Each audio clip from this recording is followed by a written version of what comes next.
So I heard you guys made it through with flying colors with Nate and Luke. It is some pretty boring stuff. Sound like you had it on, I think you were burned out on Tuesday, maybe a little bit more than Monday, but it's our toolbox, right? So the aggregate demand, aggregate supply, and then all those shifters. I'd like you to think about it being your toolbox. And so now, as we go on through the rest of the course, you're going to pull out those tools to make predictions. And we're going to start with doing that today on predicting, like, well, what does, when government policy, when they throw out $1,500 to everybody, what's your prediction? You know, what do you think is going to happen to the economy?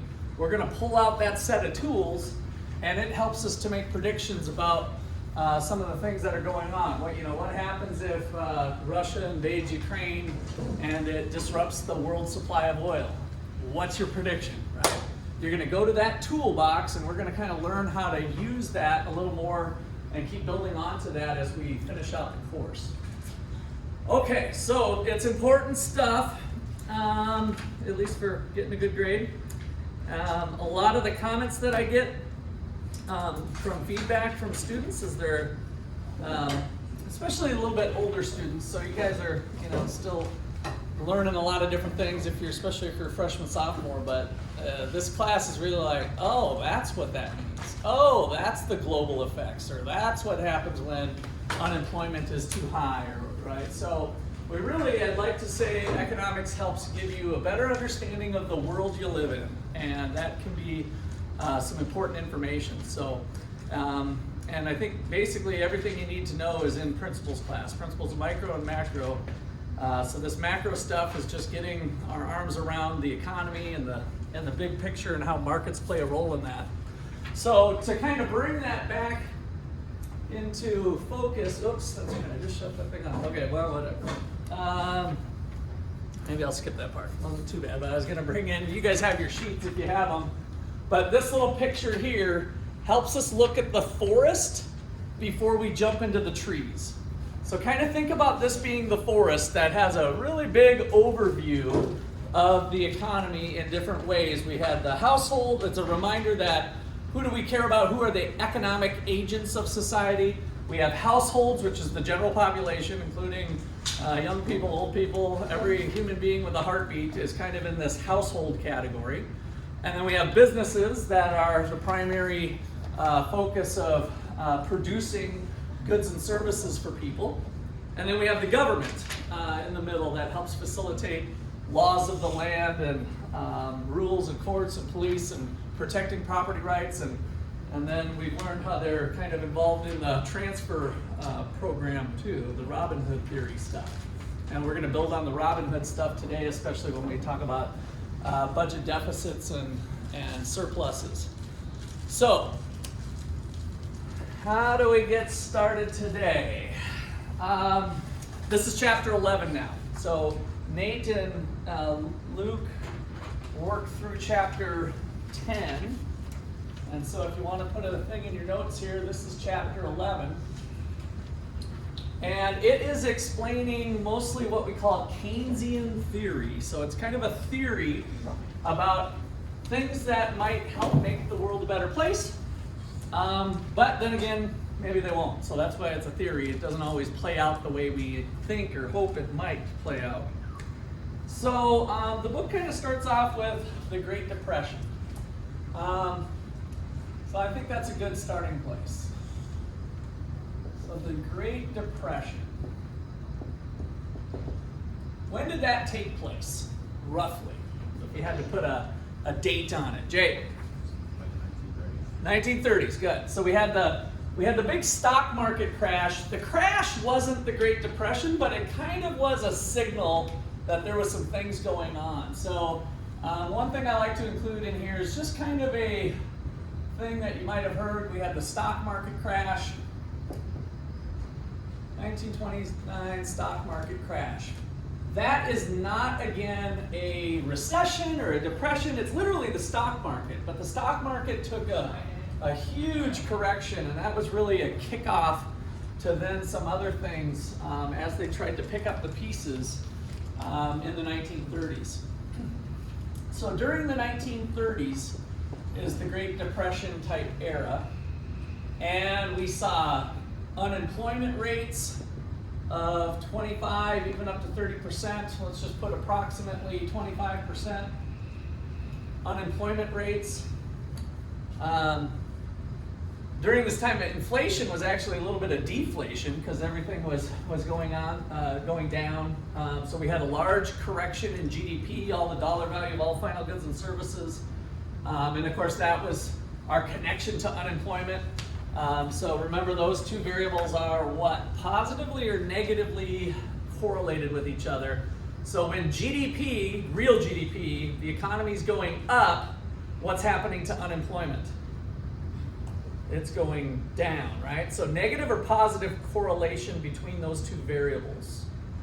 GDP goes up, unemployment goes down. GDP goes down in a recession, unemployment goes up. So mathematically, what do we call that? A positive or negative relationship? Negative, right? So they move in opposite directions. So they're negatively correlated with each other. If one goes up, the other tends to go down, and vice versa. So that's what we had going on here, was a really bad recession. So the Great Depression is just a really bad recession. And the recession is when the economy's heading down. So to remind us of that part, we look at the business cycle. So the business cycle is the ups and downs of the economy. So we're measuring time on the horizontal axis and real GDP on the vertical axis. So what's the word real? Good. Inflation's taken out or inflation adjusted, right? So we've adjusted the price thing so that we're really focusing in on quantities of goods and services, and the price effect has been filtered out because over time, increases in prices don't help us out anymore. We want more beer, more chicken wings, more stuff is what we're trying to capture over here with real GDP. And so the economy has its ups and downs, maybe it's up, maybe it's down. And then over time, we have the trend line, which we now are calling the potential YF, which was my formerly Y pot.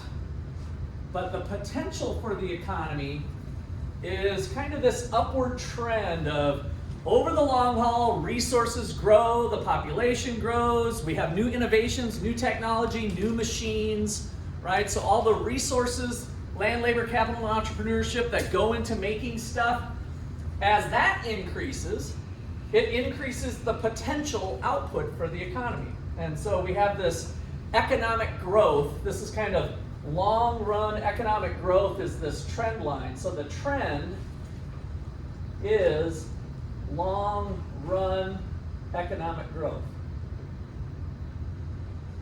So we learned in our economic growth chapter, new number minus the old number divided by the old number says that the economy grew by X%. That, when we use real GDP, is economic growth. And so this ups and downs here are kind of the short-run effects over the economy. And so when it goes down for at least 2 quarters, we call it the recession. And in the case of the Great Depression, it was just a really, really bad recession. Okay, so this got a man named Keynes to thinking about the economy and thinking differently than anybody had thought before. So prior to the Great Depression, kind of the key point here is prior to the Great Depression, all economists and economics, for that matter, was, I'm calling it free enterprise theory.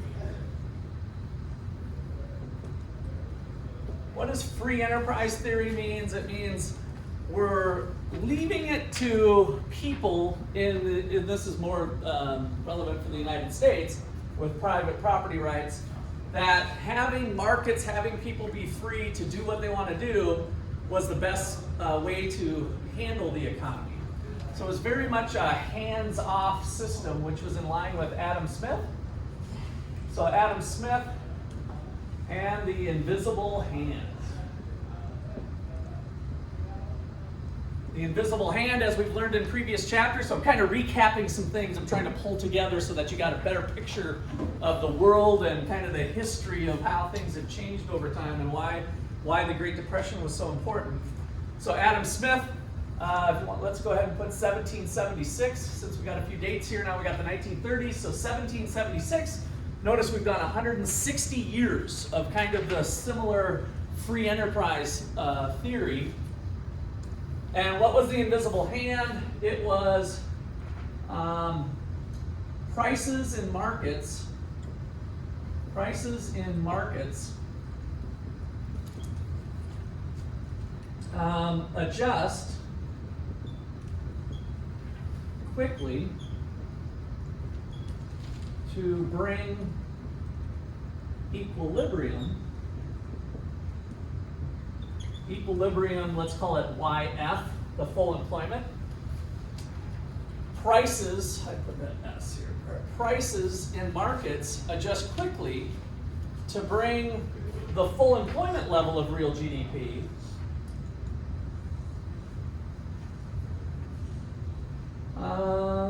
period. I think I'll just end that with a period. Prices in markets adjust quickly to bring equilibrium to full employment, back to the full employment level.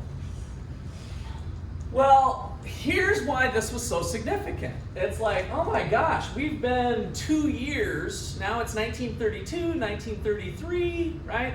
We've been a ways into this recession, and unemployment is still high, right? It was at 3, 4, 5, 6%, let's say, over kind of a longer period of time. And now it's been persisting. So this theory seems flawed, potentially. This theory maybe isn't working the way it used to. Maybe we don't know why, but we just came out of World War I, right? So World War I was like 1917, and now we have this stock market crash, where that is a market that prices were free to adjust, and so somehow that got disrupted. And so that kind of leads to Keynes' work. All right, so John Maynard Keynes. So let me get his full name in here because you'll see it in the text. So John Maynard Keynes, 1936.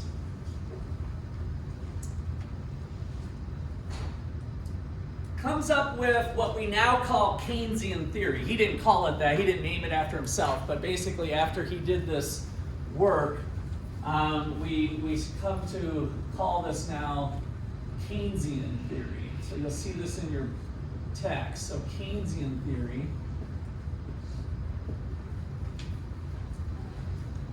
And the theory was simply that we should use government to help make the ride a little smoother over time. So I think that's a good way to kind of bring it up in the first place. So Keynesian theory was use government policy to smooth out the business cycle.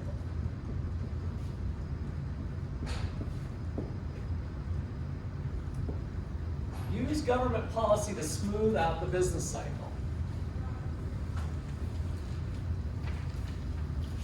So over here, the idea would be, instead of having a hands-off, laissez-faire, invisible hand, let people be approach, when the economy does start to head down, let's throw everybody some cash, or let's invest, right? So if we throw out $1 million, maybe we can make this a little lower. And then when it's going up really hot, maybe we dampen it a little bit. So let's just kind of smooth out that ride is the idea of the intentions with Keynesian theory. So smoothing out the rides means increase government spending, which from our cigarettes is the G, C plus I plus G plus X. Let's start to actively do something with government policy. So increase government spending if the GDP for the nation is less than the full employment level. So now take extra notes how you want to. I'm using some shorthand notation here, so let's just put, I'll add actual here. So the actual level of real GDP is less than full employment. What point am I describing over here? Something like this. Here's the full employment level, here's the actual level. So at this point in time, let's just say this is 1935. At this point in time, the actual amount of the real GDP is right here. And the full employment level, we go up to the big line, right? We go up, and 1935, we think that the full employment level is up here. So let's spend some money to prop up the economy. Does that make sense? So spending of consumers might be down. Remember, we got our cigarettes. Y equals C plus I plus G plus X. So we could characterize this maybe by doing our cigarettes for a second. And the idea of Keynes here is that, hey, if this is going down, if people aren't spending money for some reason, or maybe the stock market crashed and so businesses aren't investing as much, right? So maybe we've got a double whammy where this is down and this is down. If those two are down, well, let's offset that with an up over here. Let's increase government spending to offset some of what's going on. Okay, let me pause there for a second. Any questions conceptually? What's going on here? What the attempt to do is?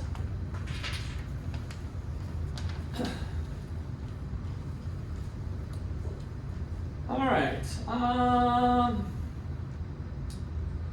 So the conditions in here. So notice he wrote his book in 1936. Let's see, where's my other eraser? Got to run dual exhaust. Excuse me. Okay, I got one up here. Thanks. I think I'll keep that for a second.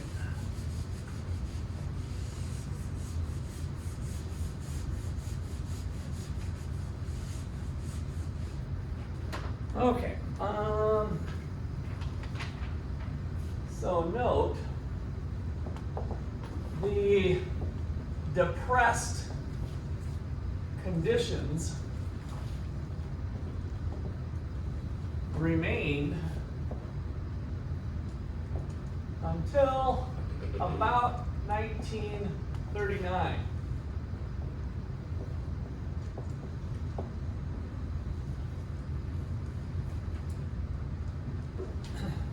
But Keynes' work then gave, let's just say, some fuel to FDR. So Franklin Delano Roosevelt, FDR, was kind of the New Deal guy. So we have the New Deal that you may have read about. And that was like, I was just in Las Vegas for this conference, Hoover Dam. And, you know, build roads and bridges and highways and freeways and ... This was the increase in government spending. Let's have the government go in and do some projects. So it's like, let's put people to work. So we can put people to work. We have a lot of people that are not working, that could be working. And so that was going on during that time. Many people point to that helping the situation. there's kind of the jury's out for different reasons we can get into later of how significant it was. But right or wrong, people kind of thought that this was significant. So let me put note here. General perception that I'm going to challenge a little bit later, but general perception that this ended the Great Depression.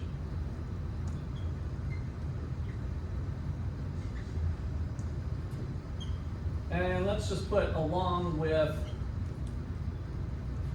Adolf Hitler. I guess I'm trying to be kind of cutesy there, but what was Adolf Hitler involved with? Some of the awful things. What am I pointing towards? What happened around the 1939, 1940s? World War II, right? So that was his stuff that was mostly the instigator of that. So World War II is the U.S. government entering the war, making tanks and weapons and other things. Again, it was an increase in government spending. So between the New Deal type programs and World War II, we have government entering the equation in ways that they never had in the past. Okay, so where does that bring us?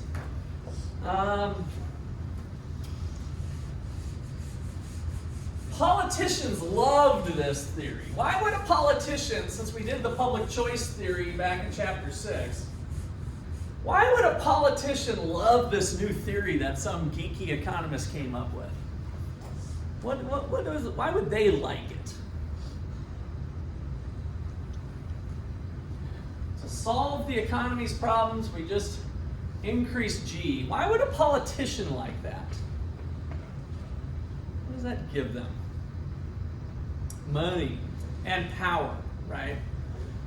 So all of a sudden, politicians just love this. Oh, well, look at the Keynesian theory written in 1936 and the New Deal, and look at how we spent this money and we made the world a better place, right? And so now the politician has a little bit of ammunition to continue to grow government more and more, right? That we can help stabilize the economy through continuing to have more and more programs and more government. So let's put this other note number 2 here. Politicians loved this theory because it allowed them a green light to spend other people's money.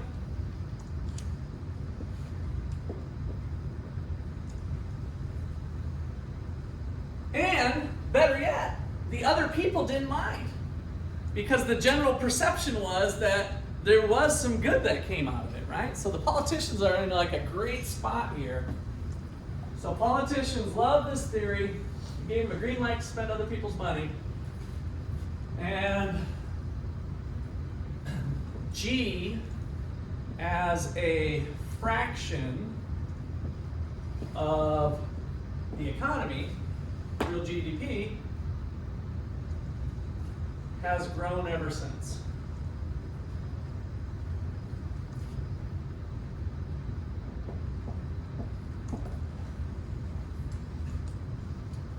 So G is a fraction of output. Back in chapter 7 or 8, when we started measuring this stuff, from our cigarettes equation, in the United States, government's been running 20 up to 30%, right? So in terms of the fraction of the economy of total spending that the government's doing in the United States is 20 to 30%. Back in 1929, 1930s, it was about 3%, even less in some cases.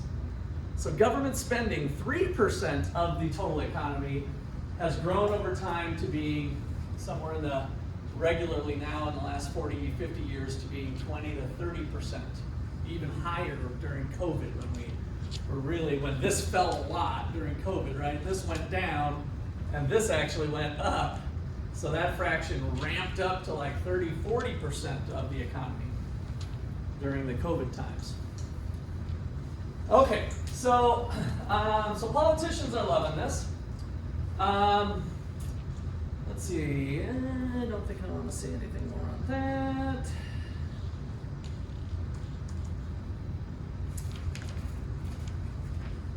I think I want to bring up, I'm going to go a little bit out of order of the text just because this is a natural spot to do it.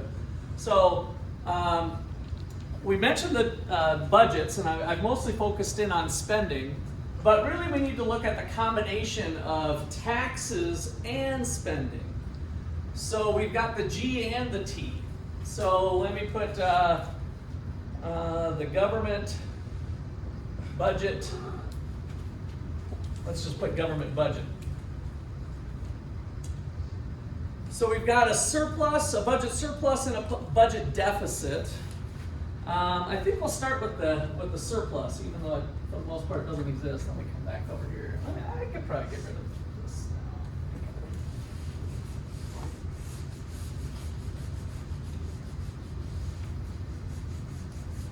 now. Okay, does anybody remember what a government surplus was? How would you kind of put that into a sentence? Government surplus, a government budget surplus.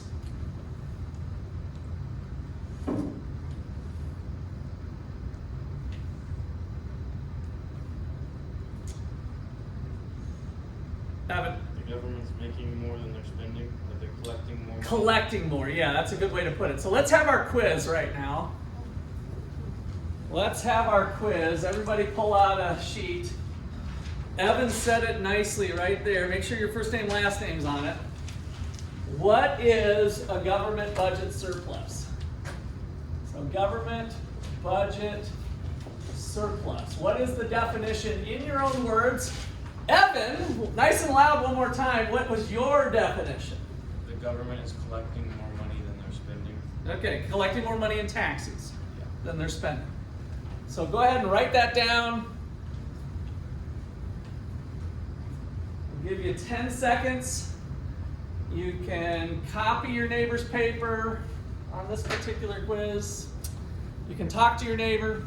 You can shout out loud what you think the answer is, but you've got 8 seconds to complete it. Make sure your first name, last name's on it. If you want to put today's date as the 7th, April 7th, and then I need to collect all the papers in the next 10 seconds.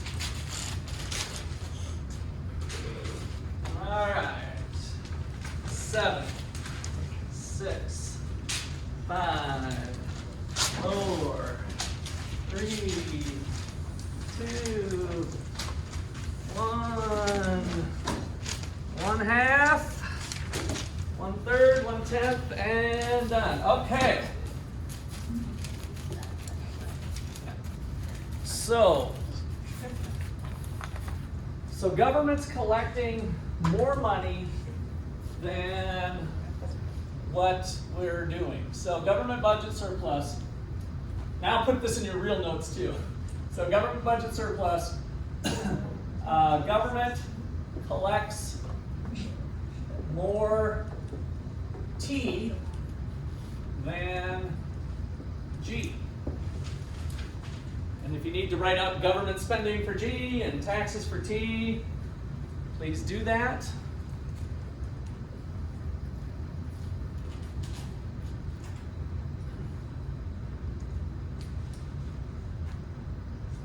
So the budget could be thought of this way, that the government budget is equal to T minus G, if we make an equation out of it. So T minus G. In other words, when this is a positive number, then we have a surplus. And if we have a government budget deficit, that means G is greater than T.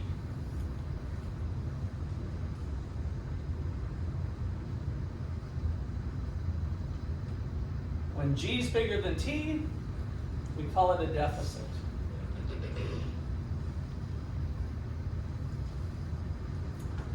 And if the government, I'm going to put this little extra thing in here, so kind of a key point. When a deficit is present, the government must borrow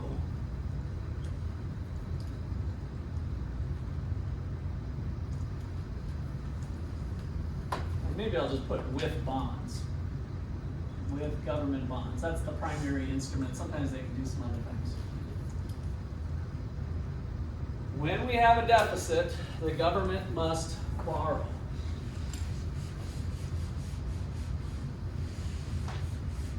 And I think I'll introduce even another thing. So note, in general, all governments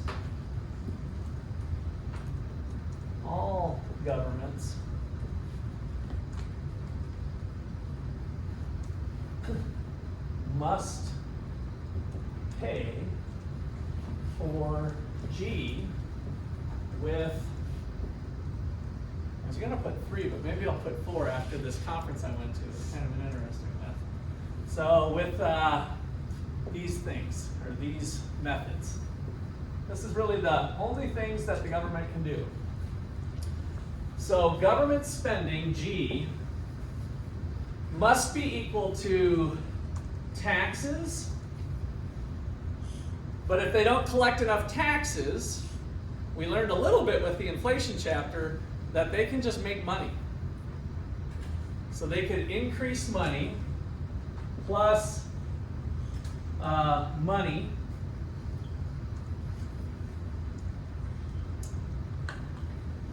plus borrowing. I'll write these out. And then this is the one I learned at the conference here that I kind of like, plus the X factor. So let me explain. We'll start with the easy ones here. So this is, taxes collected the good old-fashioned way. This is printed money.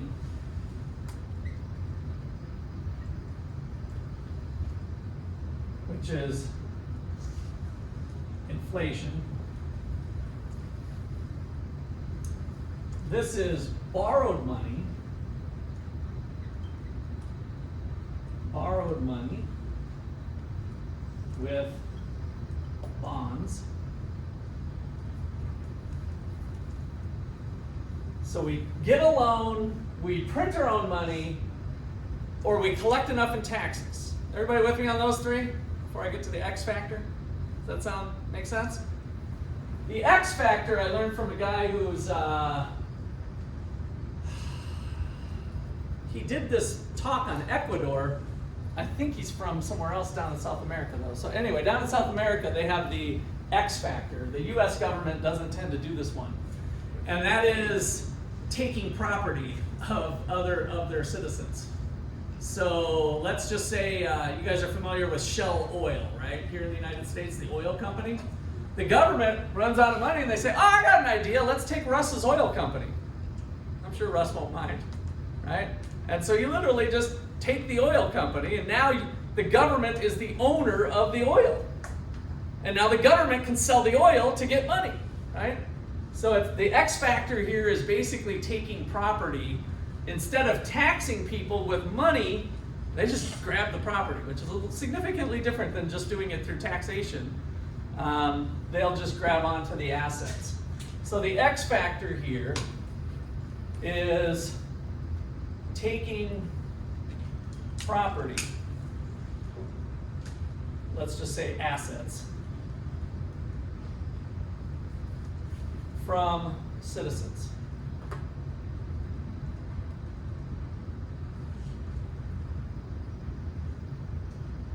Historically, this is a normal thing, right? I mean, when kings and queens would go fight each other back in the, the early ancient times, they're just grabbing on the property. Okay, we just took you guys over, kind of what Putin's trying to do with Russia taking over Ukraine.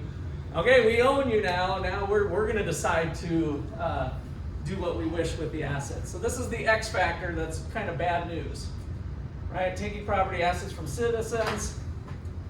Let's just put on here, God bless America. At this point anyway, we don't do this.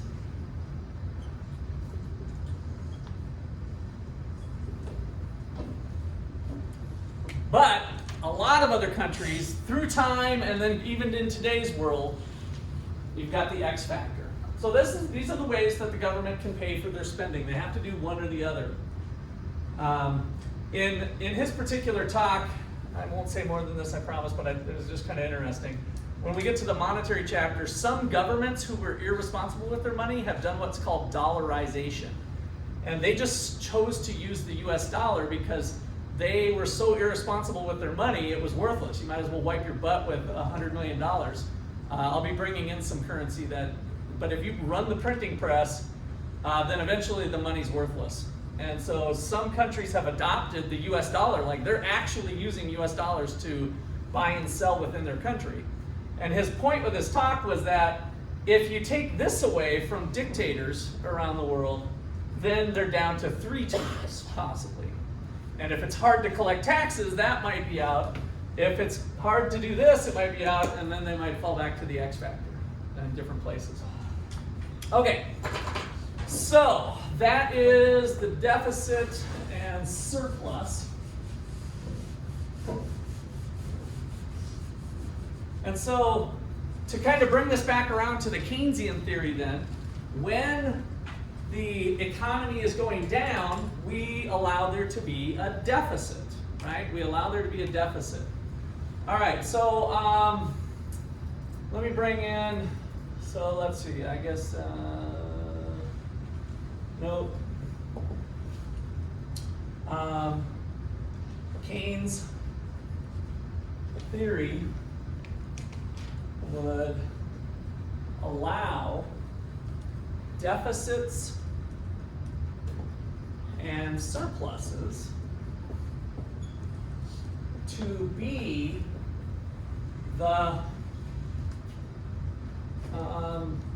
stabilizers in the economy.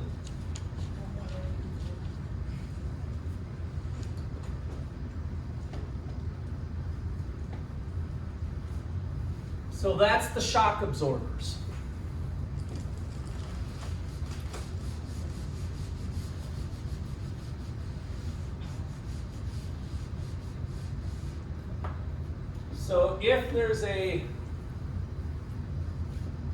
So if the actual amount of output is less than full employment, that's our recession, then what they should do is a deficit. If the economy is doing well, it's in an expansion, then do a surplus.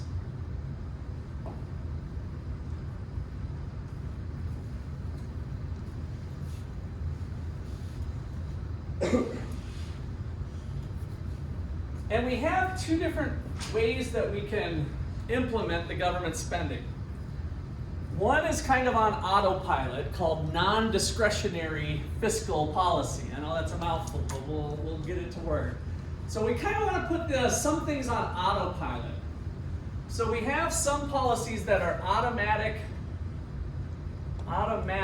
stabilizers, is what you'll see in the textbook.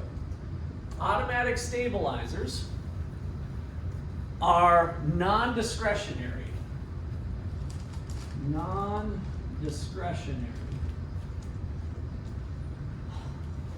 fiscal policy. There's our mouthful. Let's break that down.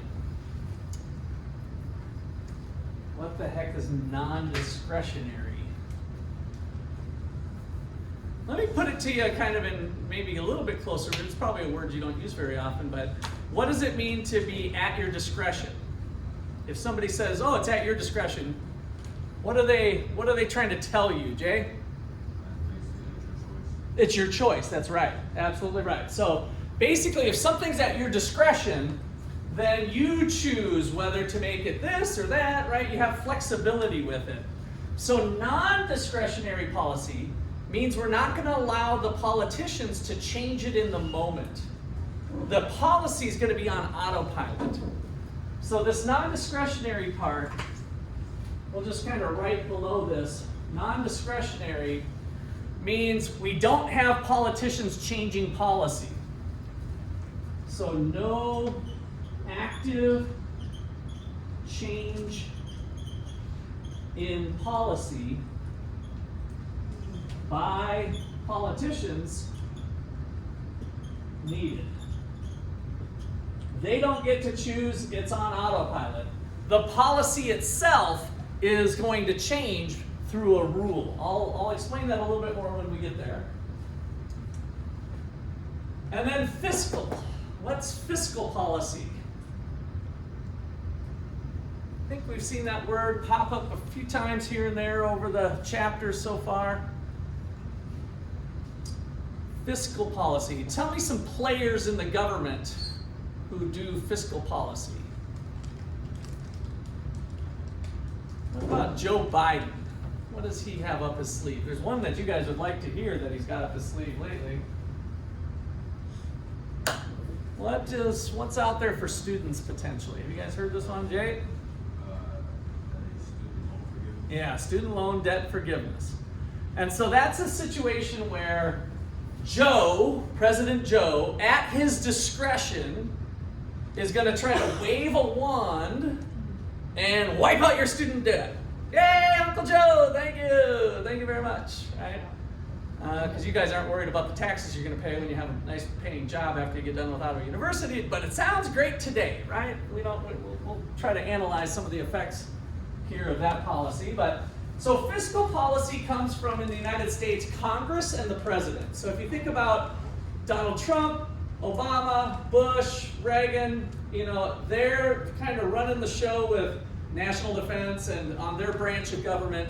And then you've got the legislative branch, so you've got the executive branch, and then you've got the legislative branch as Congress, right? All these senators and Congress, members of Congress.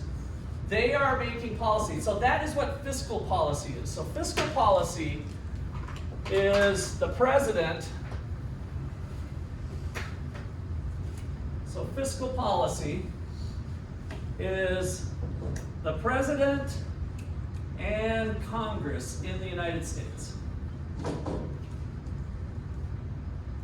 Anything they can do to change G, the amount of government spending, that's called fiscal policy. What we're going to get into in 2 weeks is monetary policy. That's the Federal Reserve changing the supply of money. That's monetary policy. So that's really the two that we look at is it fiscal policy or is it monetary policy? All right, so with fiscal policy then, back to this automatic pilot thing, we've got some examples of fiscal policy that's an automatic stabilizer. Let me grab my notes real quick here. There we go. So, examples. Number one, unemployment compensation. Unemployment benefits. You lose your job and the government starts giving you an unemployment check.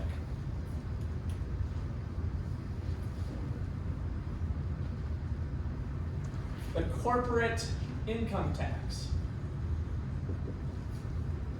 Corporate income tax. Or you can think of it as profit. Your book kind of puts that in there too. And then finally, the progressive income tax.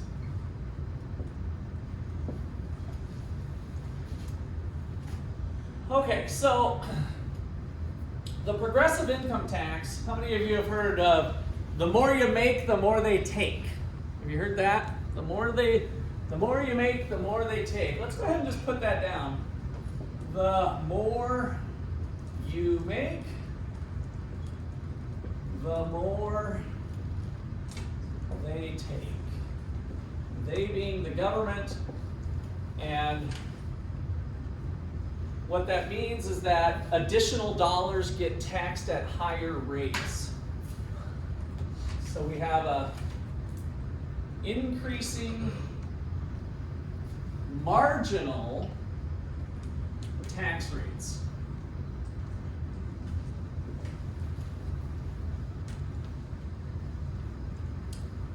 Underline the word marginal, because a lot of people are confused, and this is one thing I hope students pull out of some of these classes, is what do we mean by progressive tax? What do we mean by the more you make, the more they take? And that one can be taken a little bit differently, similar to the corporate. But the increasing marginal tax rates goes something like this. The first, let's just say $30,000 of income, you pay nothing. You have a 0% tax rate. Between 30 and 50, your next 20,000 gets hit with 10%, right? So you're only paying on that extra marginal income. And then maybe, I'm just making up numbers by the way, from 50 to 80, that next $30,000 gets hit with 20%. So each time, as you make more money, your incremental amount of income is going up. So that's one way to think about the more you make, the more they take. Okay, so these three things then give rise to a graph we want to look at. So here, we're going to measure real GDP. I'll write it out this time. Remember that we're using interchangeably the Y, just because I don't have to work as hard, compared to doing 4 digits here, real GDP, but it's the same thing. So every time I put up Y, it's really, we're just talking about real GDP. So with these things, 1 and 2 anyway, we end up having taxes collected that goes up. There's our T from our T minus G stuff. As you make more income, the government collects more taxes, right? Because of the way it's structured with the progressive income tax, also with the corporate income tax too, because that'll be expressed as a percentage. So if they're at 23%, you make $100 million, you pay 23 million.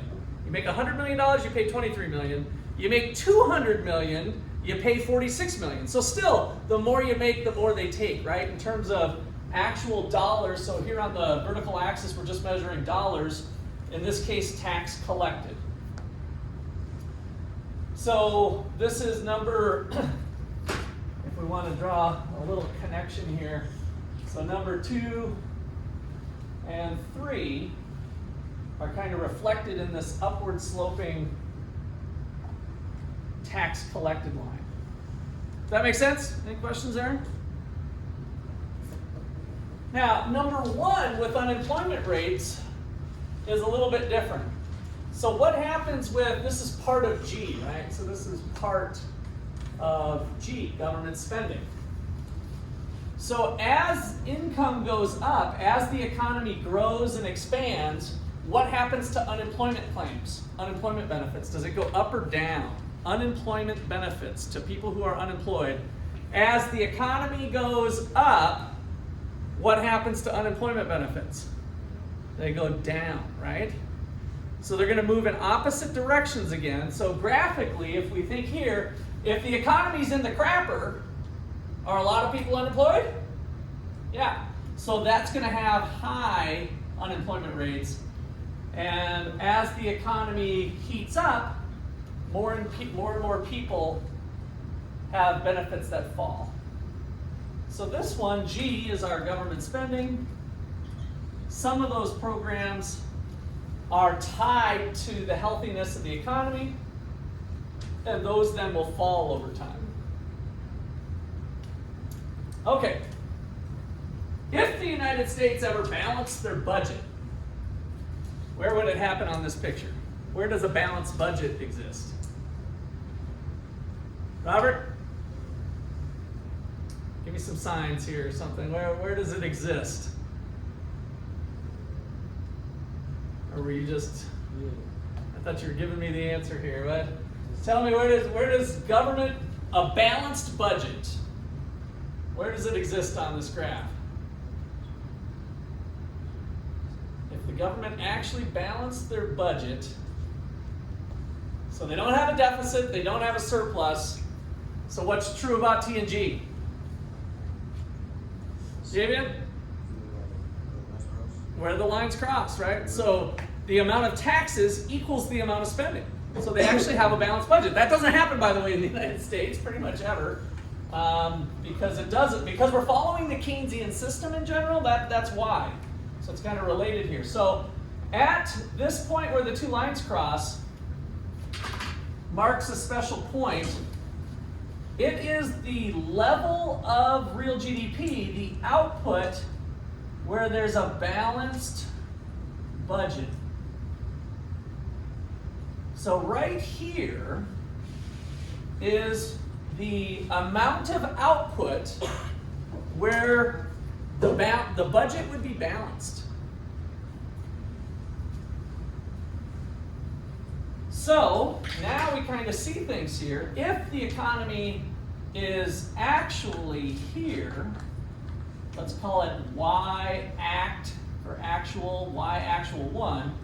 If the economy's here, G is bigger than T. Taxes are down, government spending's up, and so this vertical distance right here is the deficit, the amount that G is greater than T. So this would be, let's call it G1 and T1. So just to motivate this a little bit more, let's just say this is at $5 trillion. Just chump change here, 5 trillion, and this is at 4 trillion. So the government's collecting 4 trillion, they have $5 trillion worth of spending, they got a $1 trillion deficit. When they have a deficit, what do they need to do? What are their choices? What does the United States usually do? We won't talk about the other countries, but what are they going to do? Borrow, good, right? So they're going to go give out those government bonds because G is $5 trillion worth of spending and they only collected $4 trillion worth of taxes. They're going to make up the difference with bonds. The United States doesn't normally do this one, and they don't normally do this one, although we'll talk about kind of a hidden way that they might be doing that now with our 7% inflation. So that's the deficit. If, on the other hand, we have the economy heating up, and just so I don't make this graph any uglier than it is, let me just do this. Oops, I guess it didn't, I am making it uglier because my lines weren't equally sloped, but so let's just call this Y2. So now we're operating at a level of employment that's bigger than the balanced budget. Then this vertical distance would be our surplus. But the government doesn't do that in the United States very often, very rare in 50 years.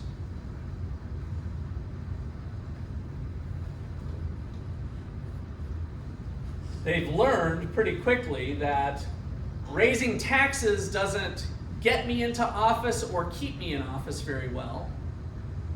And they learn that, Americans don't really care if I do a little more borrowing, just a little bit more, a little bit more. The national debt continues to grow, right? So they can get away with this one a lot easier than this one. And so what's been the result? 40, 50 years worth of deficit spending. And so the national debt continues to grow and grow and grow. Okay, questions or comments there? All right, so let's see. Did I hit everything with stabilizers? Yeah, that'll work.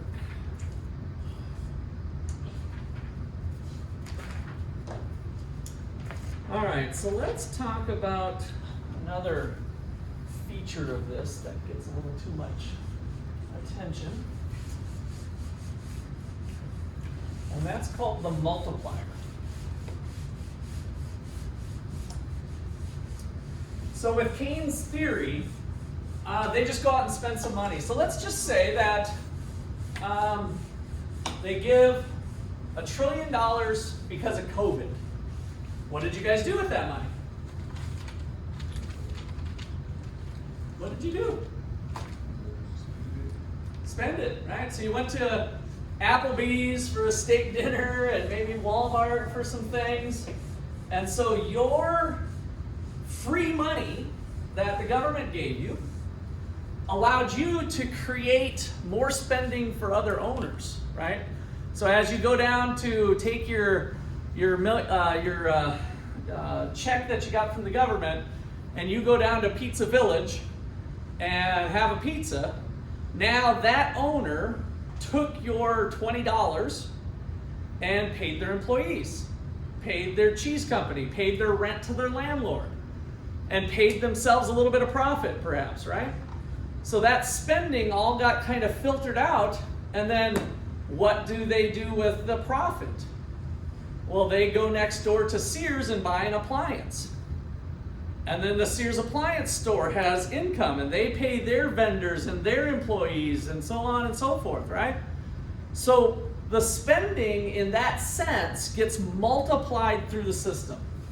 So we have this multiplier effect that we need to talk about. So, spending multipliers.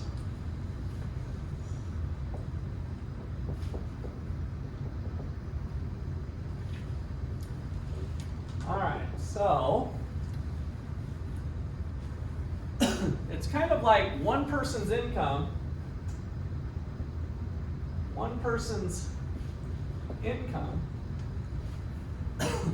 gets spent and becomes a source of another person's spending. So you got this multiplying effect. Spending leading to other spending, potentially.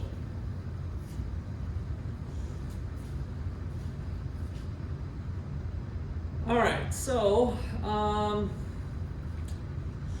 let's go ahead and do a little example. I'm not going to follow this one exactly here.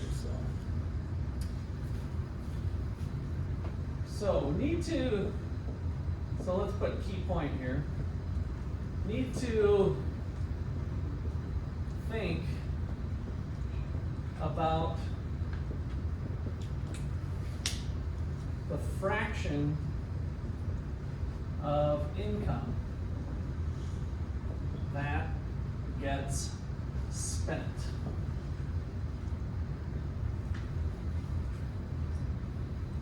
And this is called the marginal propensity to consume,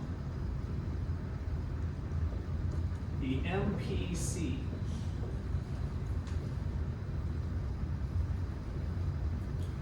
The marginal propensity to consume.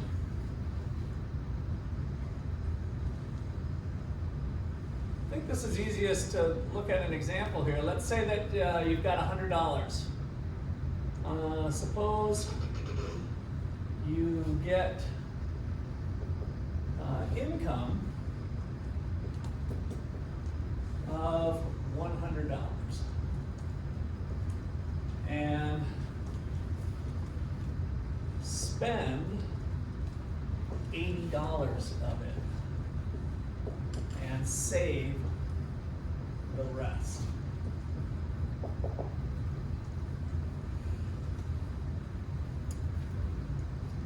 Your marginal propensity to consume is what fraction? Using like kind of the language I have here, need to think about the fraction of income that you spent. What fraction got spent with my example? guys are always so bashful about the math here. I know at least a good handful of you got it. I tried to pick an easy number there. What fraction of the $100 got spent? Or what percent of it got spent? Think of that one. How much? No, not with the 80. With that example, how much? 80%. Yes. So the fraction was 0.8. So here, with this one, the marginal propensity to consume is equal to 80 over 100. I spent 80, if you want to think of this as the consumption over my income, equals 0.8, would be kind of the fraction if we want to think in those terms, or you can kind of think of it as being 80%. Let me put that in parentheses, because when we use a formula, we're going to use the 0.8.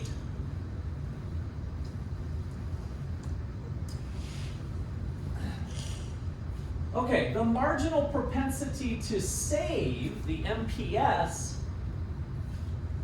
is equal to 1 minus the marginal propensity to consume.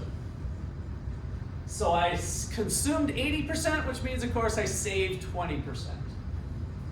So that equals 0.2, or you can think of 20%.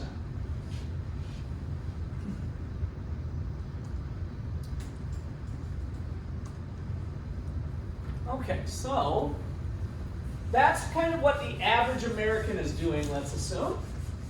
That they're saving. By the way, that's too high. I'm just keeping the numbers kind of easy. It was during COVID, one of the benefits that came out of COVID was that people started to save more money. So we had been around, I think it was 7 or 8%. It's kind of the average savings if we look at the whole economy. You know, we got old people, young people, some are savers, some are borrowers. But if we took the average American, it was around, I think it was around 8 or 9. And it did spike up to like 13% during COVID. So we kind of saw a little change of culture there in terms of spending versus savings. All right, so with that said then, let's do another example. So suppose the marginal propensity to consume is 0.8 and there's an increase in government spending of $1 trillion. So we don't increase taxes, we just increase spending, kind of like one of our COVID things here. Sorry, this is 1T. Again, always ask me if you've got any questions there. So $1 trillion.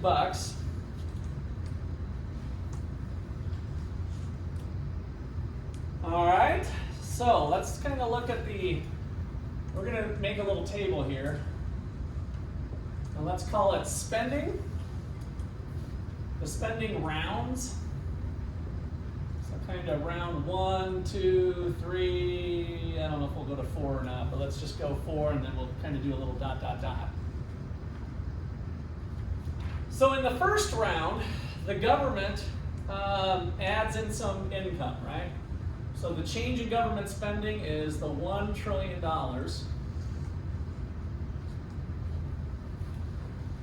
Let's do 1,000 billion here. So this is the additional income.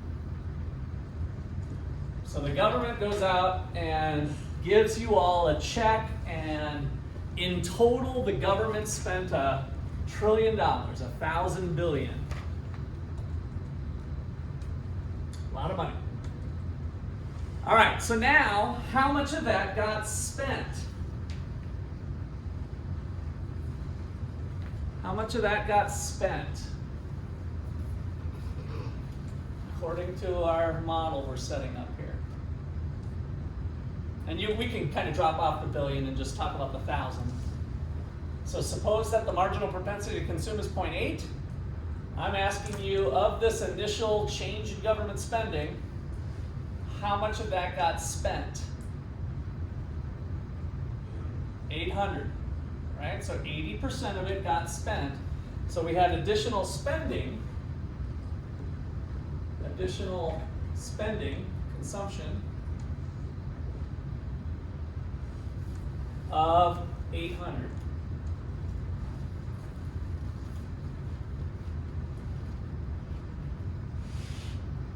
Well, that money ended up in somebody's pocket. So now that 800 becomes additional income for the employees of Pizza Time, for the employees and the vendors of the businesses where that money got spent. It's now new income to them.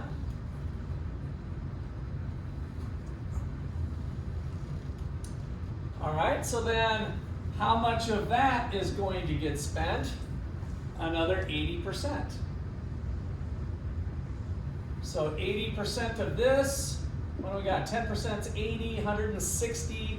So what are we down to? 640? So 640 is what we're really doing here is just taking it times 0.8. If you guys want to put this into your table, that is the marginal propensity to consume. If we want to add a little mini column here. So 1,000 times 0.8 is 800. Now that 800 goes down to somebody else's. 80% of that is 640. That becomes somebody else's now. And so on, and so on, and so on. So now we can just kind of do this and kind of have that thing going into perpetuity.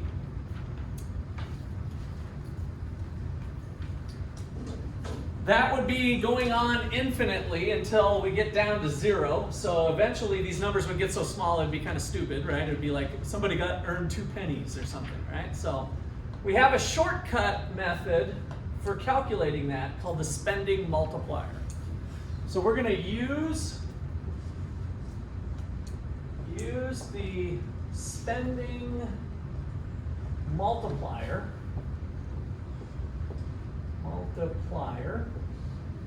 M. Use the spending multiplier to calculate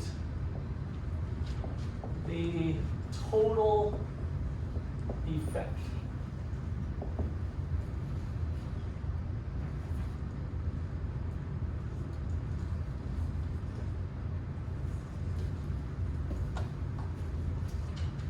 So the total effect, the change in income that we're going to get, the change in GDP from the spending is equal to 1 over 1 minus the marginal propensity to consume times the change in government spending, the initial effect.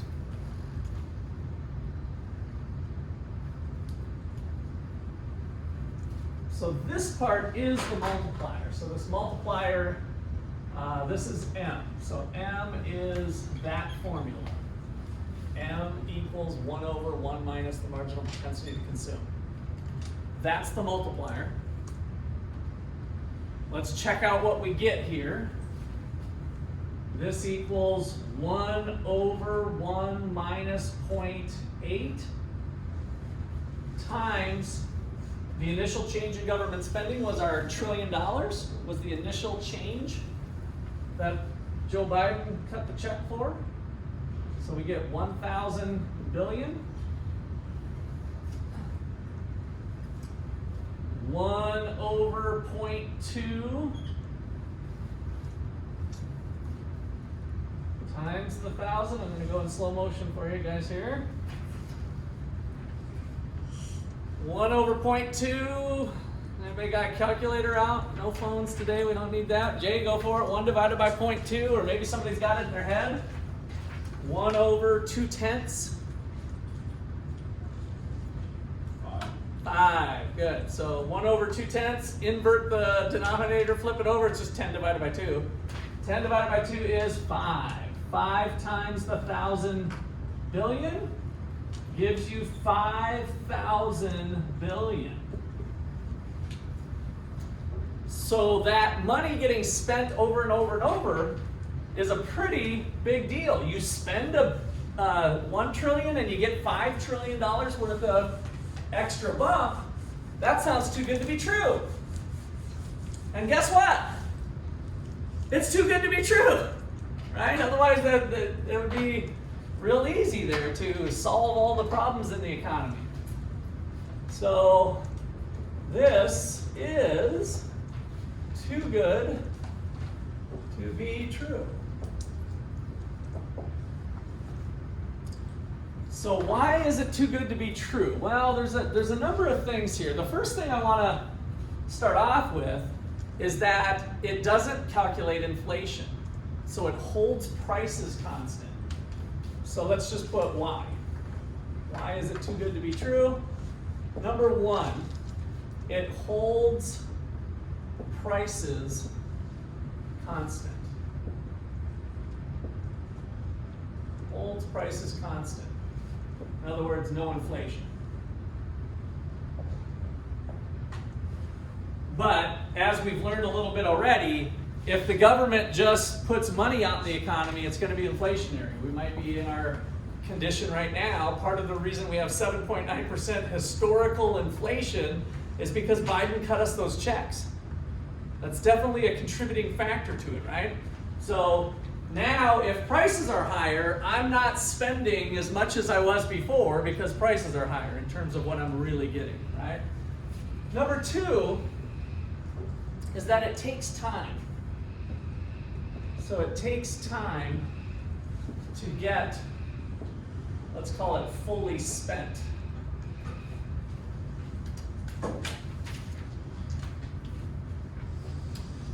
Number three is that you still have to pay for the spending somehow. So the change in G must be paid somehow. And how are they going to pay it? They're going to have to borrow. Like we were saying, to kind of tie that back to last time, borrow money or increase taxes. If they increase taxes, that's going to dampen the effect, right? If they borrow, that's going to have some implications on interest rates that'll trickle into things. So that has to be paid for. That gets ignored with this analysis. So really, it's a dynamic thing with a lot of moving parts. And so it's not so easy to get the big bang for your buck. But the reason the author mentions it is because people make that statement all the time. Oh yeah, the government should cut everybody a check because, then they'll have money to spend. And that means Primetime Grill will have more money to pay their employees. And they'll have income and then they'll spend more money. And I don't know if you guys have heard these arguments yet in your life, but that's the arguments you hear, right? That spending is somehow good. But that doesn't take into account a lot of things.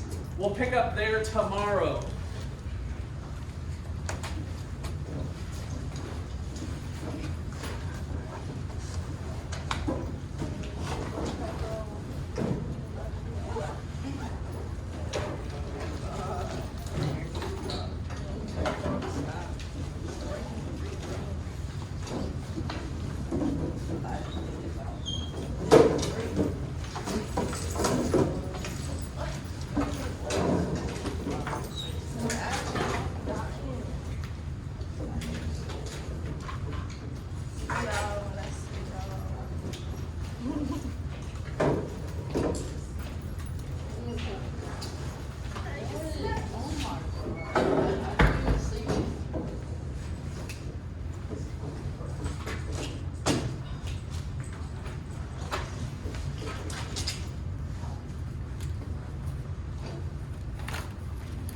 Yeah.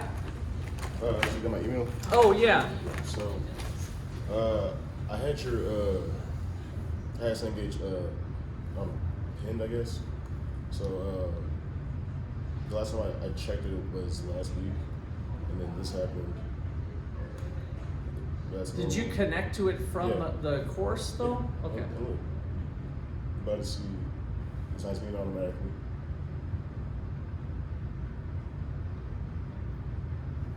And now it's fine.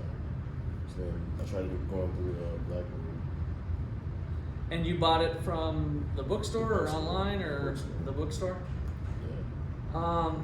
And I had micro with Peter? Yeah. And Last fall, and I never had this problem. Okay, maybe that's because we did uncover that they had the coding wrong. Let's see, how did we get this resolved?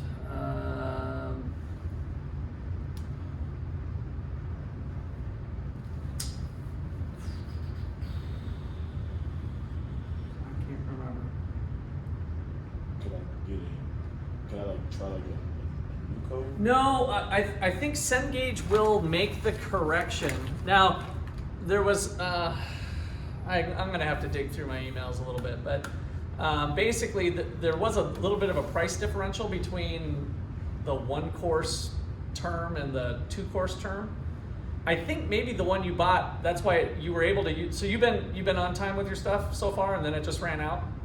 I think it was like a 6-month thing, and because you took it with Peter back in the fall, that's probably what happened. So, but I think they'll allow you. I think go ahead and contact Cengage as soon as possible, and what they'll do, and you might just call customer support. So you can try an email thing, but here's what'll happen. They'll if whatever you bought had a little bit different price, they'll usually allow you to pay the difference, and it shouldn't be much. It was like not much. I hate to give you a number because I don't remember what it was, but one was amount, and then they'll open up your thing again, and you'll be back to normal. What if I don't go back to my progress and you were said or anything? It won't. No, I've already cleared that with them. So I'll get involved. I'll call Cengage myself if I have to. But why don't you try doing that first? Because I think that's how other students got it resolved. I just had to think about it for a sec. Okay. Put in a help ticket for Cengage. If you want, you can tell them you talked to your professor about it. And then, in fact, if you're able to, you could try copying me in on your communications with them. And then that way I'll stay on top of it. But I want that resolved by tomorrow. So put it in today. And then after class tomorrow, if it's still not resolved, I'll go in and call Cengage myself or get involved in some other way. Okay. All right.